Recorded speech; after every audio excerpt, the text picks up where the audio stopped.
नमस्कार, बहुत स्वागत है आपका देश न्यूज में और मैं हूं आपके साथ मनीष कुमार। आप देख रहे हैं हमारा खास कार्यक्रम शिक्षा का माफिया तंत्र। उत्तराखंड शिक्षा विभाग में फर्जी प्रमाण पत्रों के आधार पर ट्रांसफर रुकवाने का मामला सामने आया है, जिसको लेकर शिक्षक राज्य के शिक्षक संगठन पर दबाव बनाते हुए एसआईटी जांच कराने की मांग कर रहे हैं। शिक्षकों की मांग है कि जो फर्जी प्रमाण पत्र के आधार पर ट्रांसफर रुकवाने का काम कर रहे हैं, ऐसे शिक्षकों पर कड़ी कार्रवाई की जानी चाहिए। शिक्षकों के बीच से इस उठी मांग पर शिक्षा महानिदेशक वंशीधर तिवारी का कहना है कि अभी तक ऐसा कोई मामला उनके संज्ञान में नहीं आया है, लेकिन मेडिकल चिकित्सा बोर्ड के आधार पर ही सर्टिफिकेट दिए जाते हैं। यदि कोई ऐसा मामला संज्ञान में आया तो उसके खिलाफ में जांच जरूर की जाएगी। वहीं राज्य के शिक्षक संगठन के अध्यक्ष राम सिंह चौहान का कहना है कि अभी तक उन्हें किसी भी शिक्षक के द्वारा ऐसा कोई प्रमाण पत्र नहीं दिया गया है जिसने फर्जी सर्टिफिकेट के आधार पर ट्रांसफर रुकवाने का काम कर रहा हो। यदि फर्जी प्रमाण पत्र के साथ कोई भी शिक्षक इस मामले में पुख्ता सबूत देता है तो संगठन सरकार के अलावा शिक्षा विभाग से ऐसे शिक्षकों के खिलाफ में कार्रवाई की मांग करेगा, कार्रवाई भी करेगा। अब बता दें कि वंशीधर तिवारी जो कि महानिदेशक है शिक्षा विभाग के, उन्होंने इस पूरे मुद्दे को लेकर कुछ बयान दिया है। राम सिंह जी ने भी बयान दिया है। सबसे पहले वो बयान सुन लेते हैं कि दोनों का इस मुद्दे को लेकर क्या कुछ कहना है, इसके बाद में इस पूरी परिचर्चा को आगे बढ़ाएंगे। नहीं, देखिए, इतना तो इस तरह की मेरे समक्ष तो कोई मुद्दा नहीं आया था। उसमें ज़्यादातर जो प्रमाण पत्र आते हैं उसके लिए मेडिकल बोर्ड का प्रमाण पत्र होता है, वही मान्य होता है। और 2022 का अगर कोई मेडिकल का है या उसके बाद का है तो उसको हम लोग कंसीडर कर रहे हैं। अगर कोई इस तरह का मैटर आता है फर्जी प्रमाण पत्र लगा करके या तो ट्रांसफ़र किया गया या रुकवाया गया तो उसकी जाँच करेंगे हम लोग। अभी विधिवत किसी का हमारे पास तो कोई पत्र नहीं आया, पर सोशल मीडिया के माध्यम से जो हमें अवगत हुआ है कि कुछ लोगों ने फर्जी मेडिकल बनाए हैं। या तो स्थिति ये बन पाई कि जिस शिक्षक की मन की नहीं हो रही वो आज दूसरे का विरोध कर रहा है।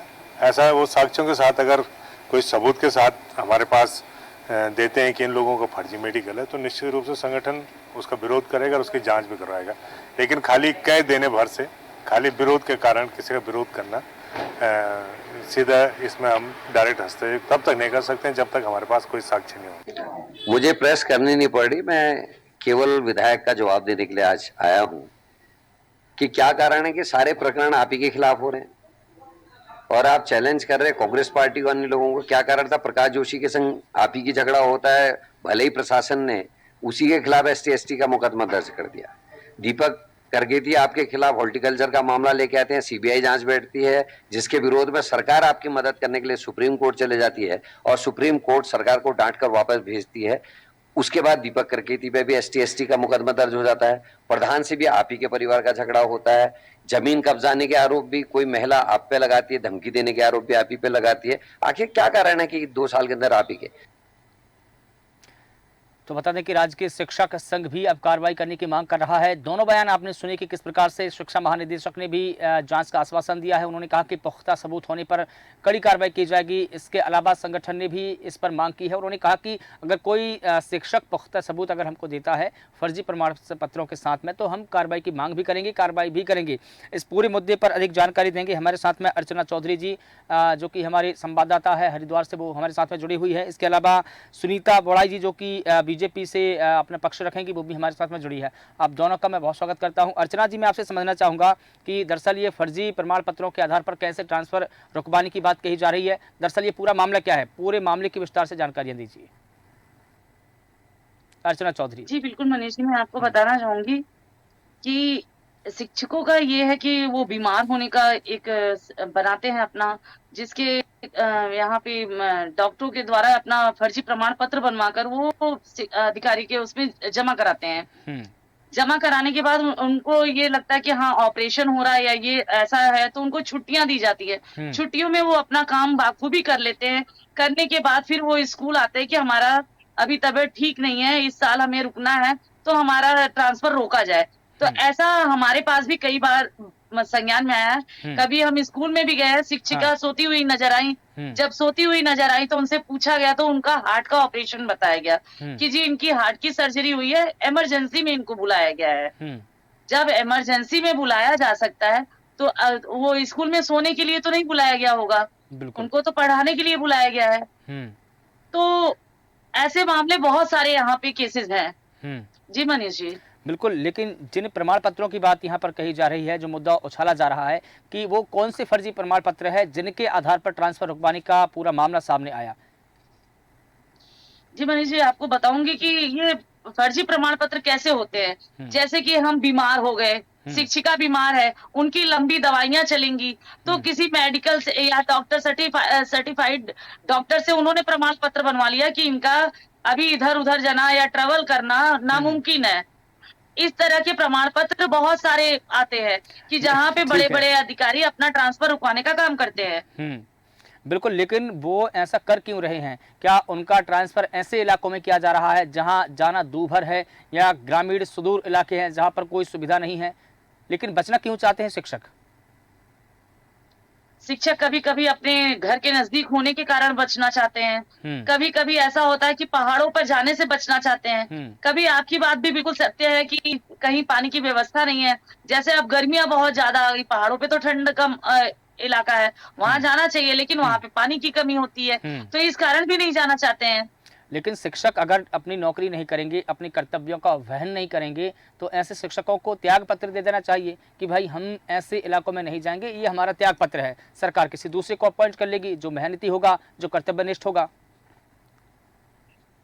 लेकिन मनीष जी, आपको मैं बताना चाहूंगी कि ये हमारी और अधिकारियों की सोच है कि ऐसे शिक्षकों को रिजाइन दे देना चाहिए। लेकिन क्या होता है, कहीं कहीं जो अधिकारी होते हैं, अधिकारी लेवल के लोग अपने शिक्षकों को बचाने के तौर पे ये प्रमाण पत्र आगे जारी कर देते हैं।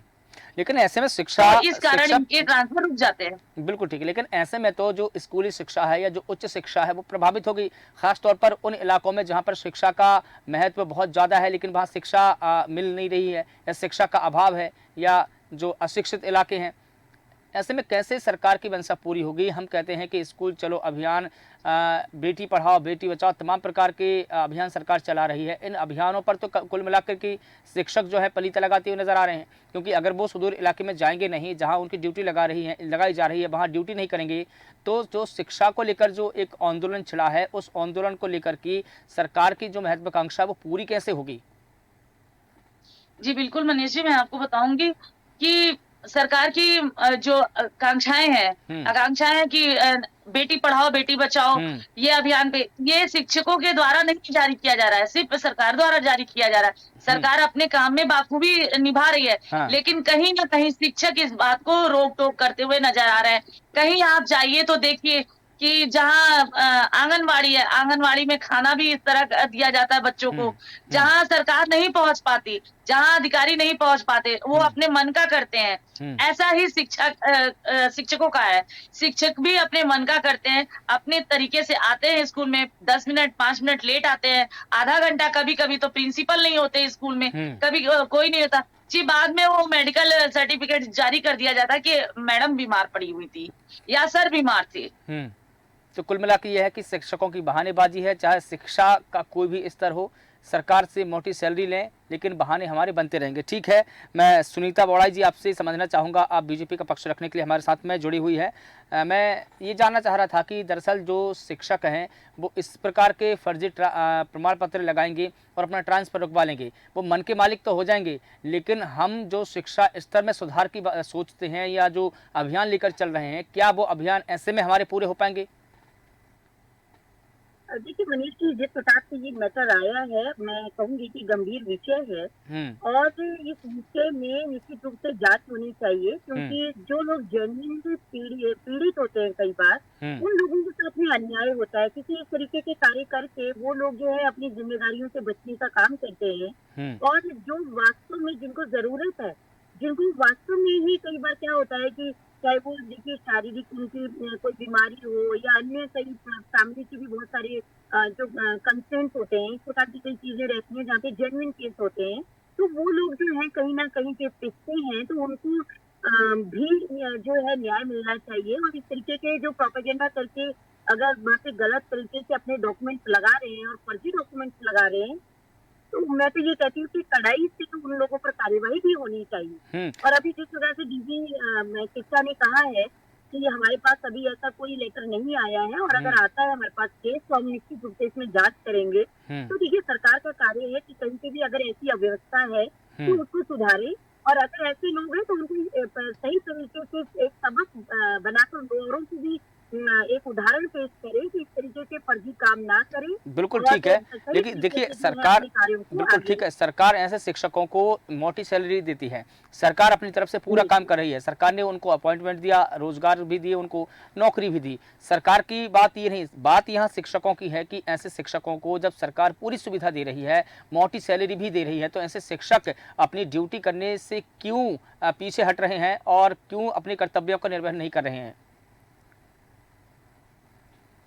बिल्कुल मनीष जी, तो मैं ये कहूंगी कि अगर तो जेन्युइन केस है, अगर जेन्युइन केस होता तो फिर मेडिकल फर्जी नहीं बनाना पड़ता अपना।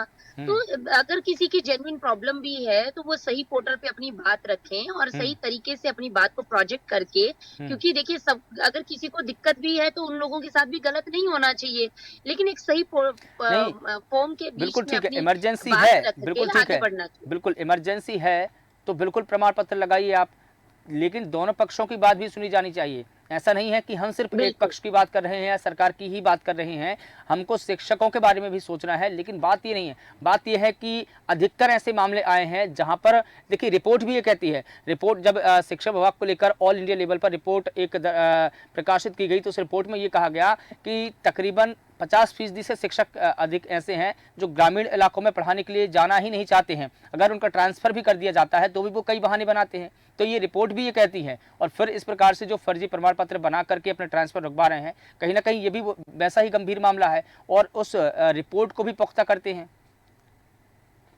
देखिए मनीष जी, अगर किसी शिक्षक के द्वारा, मैंने कहा कि जो नियम विरुद्ध कार्य कर रहे हैं उन पे कार्रवाई होनी चाहिए और एक सबक सबको मिलना चाहिए। और जहाँ पे जेन्युइन केस बनते हैं, क्योंकि जब हम लोग ज्वाइन करते हैं कहीं पे भी कोई भी गवर्नमेंट, हम जब भी किसी जॉब को लेते हैं तो हम उसमें साफ साफ लिखा होता है कि आपको कहीं पे भी नौकरी करनी पड़ सकती है। तो जब आप बाध्य हैं राज्य के अंदर कहीं पे भी किसी भी कोने में जॉब करने के लिए, तो वहां पे आपको ही सामंजस्य बिठाना है कि कैसे आप अपनी घर गृहस्थी के साथ में अपनी जॉब करेंगे। लेकिन गलत तरीके से अप्रोच लगाकर, गलत तरीके से नियमों को तोड़कर अगर आप इस तरीके से फर्जी डॉक्यूमेंट्स लगाकर वहां पे काम करेंगे तो फिर देखिए ये बिल्कुल भी करप्शन का एक, मैं कहूंगी कि सीधा सीधा फिर ये करप्शन है कि आप अपनी जिम्मेदारियों के साथ में सही से निर्वहन नहीं कर रहे हैं, उल्टा गलत रास्ते पे चलकर लोगों के सामने आ रहे हैं। तो वो चीजें नहीं होनी चाहिए, उनसे बचना चाहिए। अगर कोई जेन्युइन केस है तो सही तरीके से आगे अपने जो उनके विभाग है वहां पे अपने डॉक्यूमेंट्स रखने चाहिए, ताकि कोई अगर बीमार भी है, जेन्युइन है, तो उसके साथ भी गलत ना हो। और कई बार ऐसा होता है कि हमने ट्रांसफर केस में यही देखा है कि लोग बहुत सारी चीजें जो हैं अगर सबकी जांच कर ली जाए तो आप सबको, क्योंकि मैं ये साफ साफ कहूंगी कि डीजी शिक्षा को इस तरफ जो है कड़ाई से आगे इसमें जांच में आगे बढ़ना चाहिए, ताकि औरों ने भी अगर कहीं ऐसे कोई हथकंडे अपना रखे हैं तो उन पर त्वरित कार्रवाई हो। ठीक है, रत्न मणि डोभाल जी हमारे साथ में जुड़े हैं, आप वरिष्ठ पत्रकार हैं। सर आपका बहुत स्वागत करता हूं। मैं आपसे ये जानना चाह रहा था, जिस प्रकार से जो शिक्षक है कई बहाने बना करके अपने ट्रांसफ़र रुकवा रहे हैं, फर्जी प्रमाण पत्र बनवा करके ट्रांसफ़र रुकवाने के मामला सामने आया है। हालांकि जो शिक्षा निदेशक है उन्होंने कहा कि मेरे संज्ञान में ऐसा कोई मामला आया नहीं, अगर आया तो मैं कार्रवाई करूंगा। शिक्षक संगठनों का भी यही कहना है, लेकिन सवाल ये है कि जब शिक्षक सुदूर इलाके में या ग्रामीण इलाके में नहीं जाएंगे तो शिक्षा का जो स्तर है कैसे सुधरेगा? देखिए, ये जो शिक्षक हैं जो उत्तरा और दूसरे जो अन्य भी कर्मचारी हैं, ये वो लोग हैं जो ये नारा लगाते थे उत्तराखंड बनाए पौधा झंगोरा खाएंगे और उत्तराखंड बिल्कुल बिल्कुल। तो ये तो उनके उत्तराखंड बनाने पर इस नारे पे ही प्रश्न चिन्ह है कि आपने फिर उत्तराखंड की लड़ाई क्यों लड़ी। और दूसरा जो इसमें अभी मैं सुन रहा था कि अप्रोच लोग लगा लेते हैं, तो अप्रोच तो शासन में ही लगेगा, उससे बड़े से लगेगा। तो ये जो सिस्टम है, ये सिस्टम होंगी ये चीजें। कोई फर्जी अगर मेडिकल प्रमाण पत्र बना रहा है तो वो मेडिकल प्रमाण पत्र तो सरकारी डॉक्टर बना रहा है। बिल्कुल ठीक है डॉक्टर। कोई आप कोई प्राइवेट क्लिनिक उसका ही भट्टा बैठ रहा है।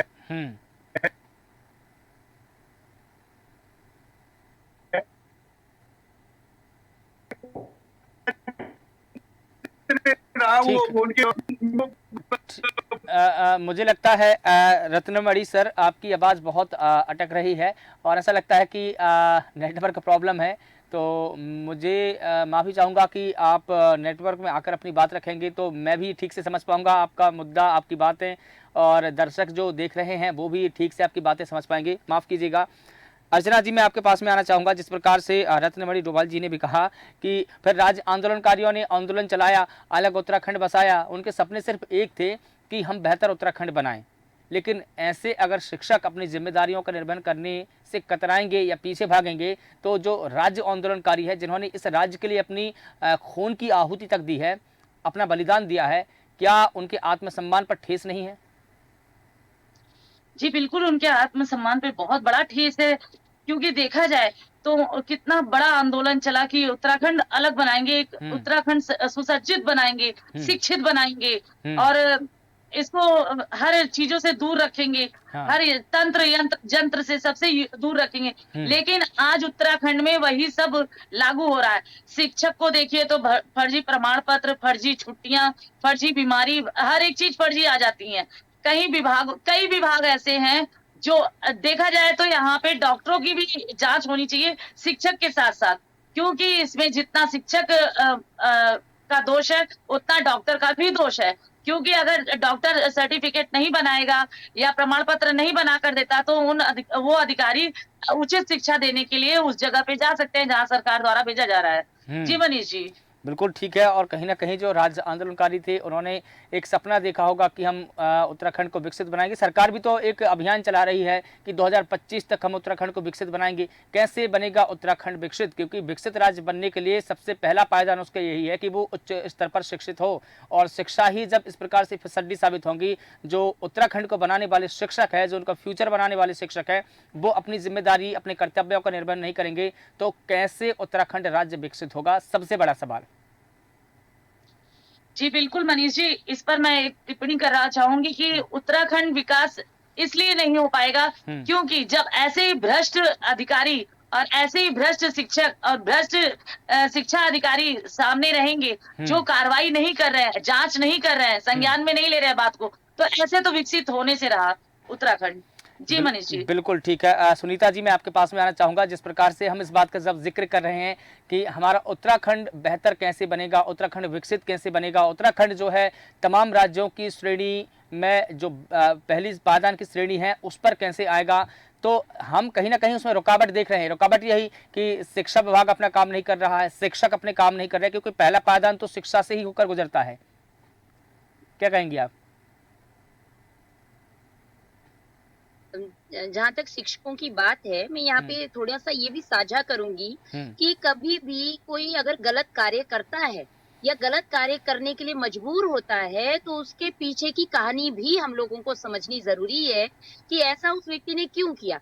क्योंकि ऐसे बहुत सारे केसेस होते हैं कि कई बार जो है वो व्यक्ति अपनी बात कहीं पे रखते हैं, कहीं सुनवाई नहीं होती है या सही तरीके से उसकी बात को नहीं सीरियसली लिया जाता है, जिसके चलते जो है कई लोग गलत कार्य भी करते हैं। तो ये चीज भी हमें समझनी बहुत ज्यादा जरूरी है कि अगर जेन्युइन व्यक्ति है और वो बहुत टाइम से जो है अपनी बात रख रहा है तो निश्चित रूप से उसके लिए भी जो ट्रांसफर एक्ट है उसमें फ्लेक्सिबिलिटी होनी चाहिए।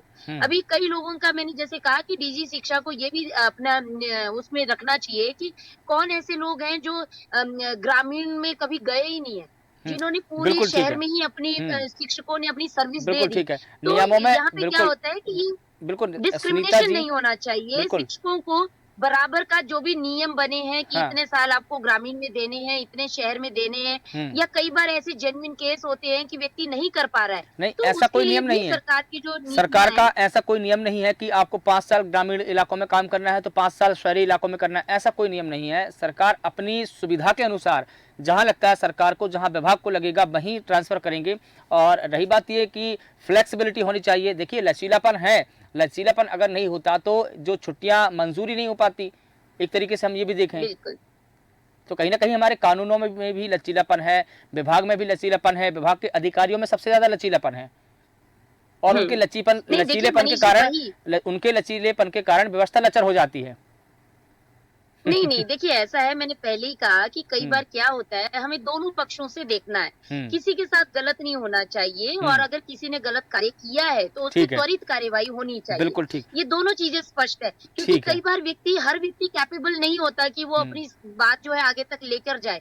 तो हर विभाग में जिसके भी ऐसे संबंधित डॉक्यूमेंट्स आते हैं, उसपे बहुत कीनली जो है उसमें उस चीज को देखना चाहिए, कौन व्यक्ति ठीक है। जेन्युइन है, कौन ठीक है। नहीं है। क्योंकि बिल्कुल। हमारा काम, देखिए, कोई अगर शिक्षक मेंटली जब फिट होगा, हाँ। तभी तो वो अच्छी शिक्षा दे पाएगा, तभी वो अपना पूरा टाइम जो है वो बच्चों को ठीक देगा। है। अगर वो मेंटली डिस्टर्ब ठीक है है, तो बिल्कुल। वो फिर उस हिसाब से शिक्षा नहीं दे पाएगा, जहां तक मैं समझती हूँ। बिल्कुल ठीक है। तो दोनों रत्नमणि पक्षों में डोभाल इसमें जी, अच्छे क्या आप से मेरी देखते- बात सुन पा रहे हैं?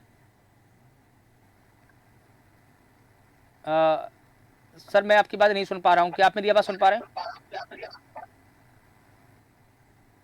लगता है कि सर तकनीकी समस्या के चलते फिर आपसे संपर्क नहीं बन पा रहा है। मैं दोबारा आपसे माफ़ी चाहूँगा कि हम आपको कम समय दे पाए और आपकी जो टिप्पणी है कम ही हम तक पहुँच पाई है। तो आप सभी का इस पूरे मुद्दे पर अपनी बात रखने के लिए बहुत शुक्रिया। तो बता दें कि जिस प्रकार से उत्तराखंड में फर्जी प्रमाण पत्रों के आधार पर ट्रांसफ़र रुकवाने का मामला सामने आया है, लेकिन सरकार को दोनों पक्षों को सुनना पड़ेगा। एक पक्ष ये भी है कि अगर वाकई शिक्षकों को ट्रांसफ़र रुकवाने के लिए अगर उनके कुछ हेल्थ चेकअप की ज़रूरत है या वो बीमार है तो उनकी बात भी सुननी चाहिए, क्योंकि कहीं ना कहीं अगर शिक्षक मानसिक रूप से फिट नहीं होंगे तो वो शिक्षा कैसे दे पाएंगे। लेकिन शिक्षकों की भी ये जिम्मेदारी है कि सरकार की जो मंशा है उसको आगे बढ़ाए और शिक्षा को बेहतर बनाए। फिलहाल देश न्यूज़ के खास कार्यक्रम में बस इतना ही। मुझे दीजिए इजाज़त। नमस्कार।